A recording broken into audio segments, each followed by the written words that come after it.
Are we ready? Yes. Good. Okay. Well, good morning, everybody. My name is Josh Devine. It's Josh. The last name is spelled Devine, D-E, capital V as in victory, I-N-E. I'm a public information officer for the Tennessee Bureau of Investigation. We really appreciate your continued interest in this story. Let me just say that.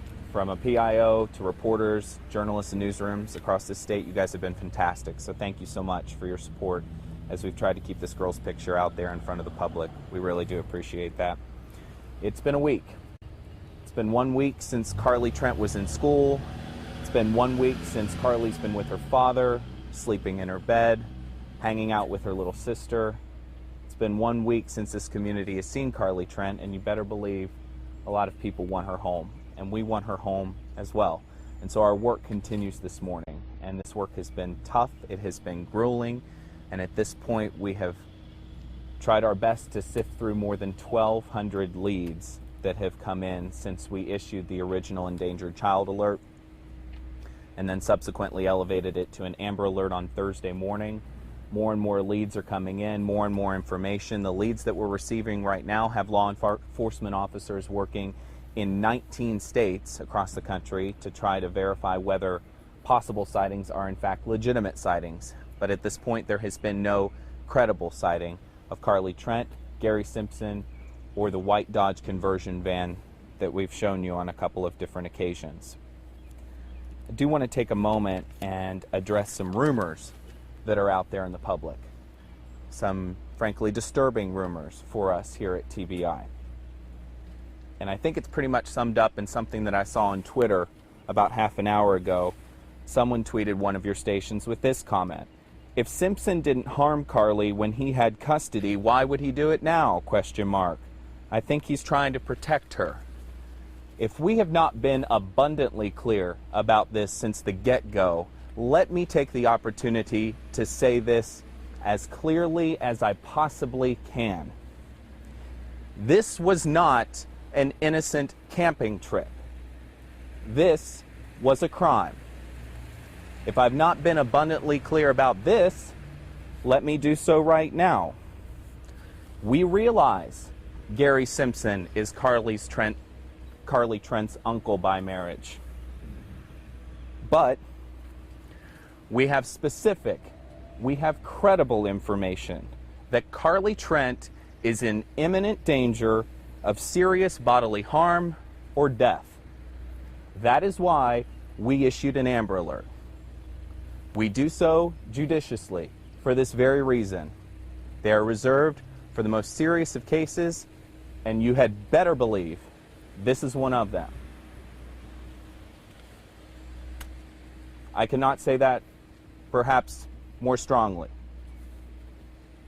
We need the public to be on the lookout.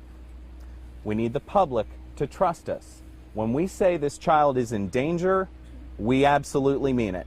We are not joking around with this. It's too serious. This is a 9-year-old girl on the line.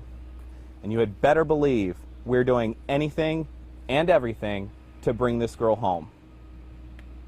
With that, I'll take questions. Can you tell us a little bit about the additional $10,000 reward? By the pediatrician or? We're hearing that there may be another $10,000 reward. Sure. I'm hearing several efforts are underway to try to collect some additional reward funds. I'm going to put out a written statement so that your newsrooms sort of have a paper copy of what the latest information is from here. That will include the phone number that we're going to pass along for reward information. Frankly, at TBI, our priority is finding the girl, so we're really not set up or in a position to really be coordinating reward funding. So we'll be sure to pass that along so that you have a phone number for folks who are interested in contributing to that. Before Gary picked up on Wednesday, before he picked up Carlie Trent, do we know if it's been a week, he's not come up for air yet? Did he do anything specifically, like maybe get gas tanks or something so that he wouldn't be seen at gas stations, or did he take out money so that he wouldn't be seen at banks? It just seems so bizarre that in 1 week he's not been noticed at all. Right. He has not yet come up for air. You're exactly right. He's out of public view, so is she, so is the van at this point. But it could just be a matter of time. It only takes a need for food, it only takes a need for fuel to put him in a public space where someone might be able to see him. And I want to be very clear, those pictures that we issued last night of Gary Simpson, the better face pictures that we put out, those were actually captured earlier in the day on May 4th, last Wednesday, when he was driving through a local bank and took out money. So that was the same day, right before he goes to the Walmart, before he goes to the school, before they go to the Save-A-Lot, and before they disappear. So that is the most recent image that we have of him. Do we know how much money he took out? We do. We're not disclosing that, but suffice it to say, we're characterizing the amount of money he has as very limited. Do we know if he got, like, little gas cans to fill up with gasoline? So that... We don't know that, no. Have you received any reports of any breaking and entering or anything that he might be doing to try and get food from homes or anything like that? Have you had any reports of anything like that? We've not, no. Yesterday, you were talking about how it is so helpful that everyone in the community is kind of forming their own search parties. They're checking their yards, they're getting maps, they're doing this themselves. I guess our question is, like, why is TBI involved? Because these people aren't trained investigators. Is TBI doing anything with these volunteers to make sure that they don't contaminate the scenes or do anything like that? Well, at this point, our primary goal is finding this child. So if people want to check their property, check their land, check their neighborhood, we're going to encourage that, frankly, because we just need more boots on the ground that are doing that type of work. We honestly don't have a particular geographic area that we're searching, and so we're encouraging folks, if you want to check your property, if you own a piece of farmland, drive around it, do what you need to do to try to figure out if they might have been there at some point. Does TBI have boots on the ground? We do. We have multiple agents who are working to chase down tips and leads at this point. What about searching the woods and things like that? Because I know that a lot of people from here in Hawkins County, they've got a better idea of the lay of the land. Sure. I mean, we're prepared to do that effort. We're using the assistance of the TWRA, and also THP is helping with that effort as well. This is not just TBI, obviously, doing this. You've got local, state, federal agencies across the board. The FBI's here, the U.S. Marshals Service. We're going to do whatever it takes. I mean, our TBI agents aren't afraid to go into the woods if we need to, but we are still working to develop the information. Hopefully, we'll be able to piece that together. With other Amber Alerts, especially one recently in Hawkins County, I feel like y'all didn't have this big of a setup and weren't this present, I guess. Is this different? Are you guys treating this one differently than you have in the past? Well, we don't treat this necessarily differently. It's just this one's gone on for a while. And so as these situations go on, you need to escalate. You need to bring more resources to the table. You need to bring more people to the table, more expertise, because it helps just piece together the puzzle. At the end of the day, we want this girl home. Most of these Amber Alerts resolve relatively quickly, you've noticed. This one hasn't. And so that has us additionally concerned. It has us additionally throwing more and more resources at it to try to deal with the volume of tips that we're receiving, and also make sure we're asking all the questions that need to be asked in hopes of piecing it all together. I know Gary Simpson doesn't have any kind of criminal record, but No. is there anything to say that he might have hurt Carlie in the past? We're developing information about the specifics of what their relationship looked like. I can't address any specifics, but there have been other people who have. Josh, you said that he wears hats quite a bit. Yeah. You're releasing pictures of him at the ATM. Can you give us any indication of what those hats might say? Anything that we can just get out to our viewers that might...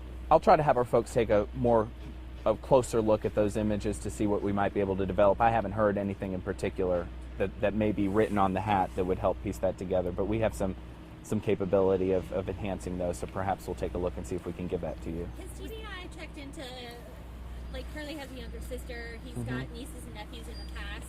Have they talked and tried to see if he's had inappropriate relationships with any of his other nieces and nephews? We are interviewing anyone who may potentially have information about Gary Simpson or his relationship to Carlie Trent or his relationship to anyone in his family, frankly. And that's important to note. I mean, our priority is not just finding this girl, but we might need to develop something in the relationship or the history that got us to this point that'll help us find the girl. That's why you've got to pursue all the different angles at the same time. Was there something that Gary Simpson said specifically that would make you think she's in danger of death at this point? Not necessarily something he said, no. Yesterday you talked about all of this stuff that, oh, I'm sorry. You're fine. All of this stuff that was bought at Walmart, the Right. camping items. And the biggest thing was pay attention to what these are, but if you see these wrappings, if you see the camp chair with the nightgown, can you add on to that Sure. and talk about why it's so important that if you see a piece of a 3-pack of underwear wrappings or something like that? Gosh, again, law enforcement's a relatively small community, so that means that law enforcement has the information, but the reason we put out this information is so that the public knows what to be on the lookout for. Just hypothetical here. Say you're stopping at a service station in this area and you look in the trash can while you're dumping out a plastic cup that happens to be in your car, and you see, hey, there's a blanket wrapper, and this is a wrapper of the underwear that looked familiar from that picture, and hey, this t-shirt is dirty, but this matches the color. Those sorts of things are context clues that you might just want to let us know about, because that can help us piece together, gosh, I mean, and this is all just hypothetical, but maybe they were there. We pulled a surveillance video, we see them on the tape, that's an additional clue. So that's why we released a lot of those images, is so that we're giving you a more comprehensive, more contextual understanding of what they might have in their possession at this moment. Why do you guys think that she's in danger of death if it's not something he said? Suffice it to say, we've developed credible information and reliable information during the course of our investigation. I'm just not at liberty to speak to the specifics at this point.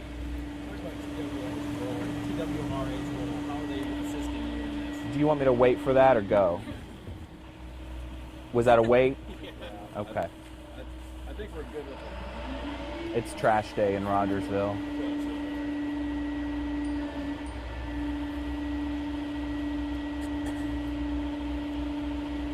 Terrible timing, I apologize.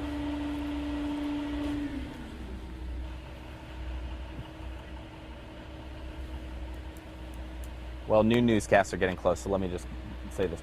TWRA is doing ground searching. I've seen a couple of their ATVs here. I, however, have not spoken with my counterpart at TWRA. You'd want to check in with them just to see what the extent of their involvement is, but suffice it to say they're assisting.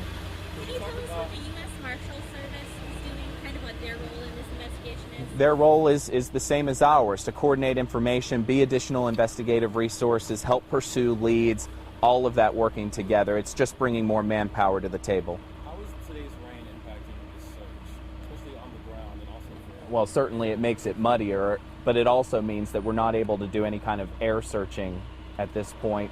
We're still reserving the right to do so, but as I've previously said, air searching is only maximized when you have a rough guideline of where you're looking, and at this point we don't have that. So that's a factor there, but there's a potential. I'll pause.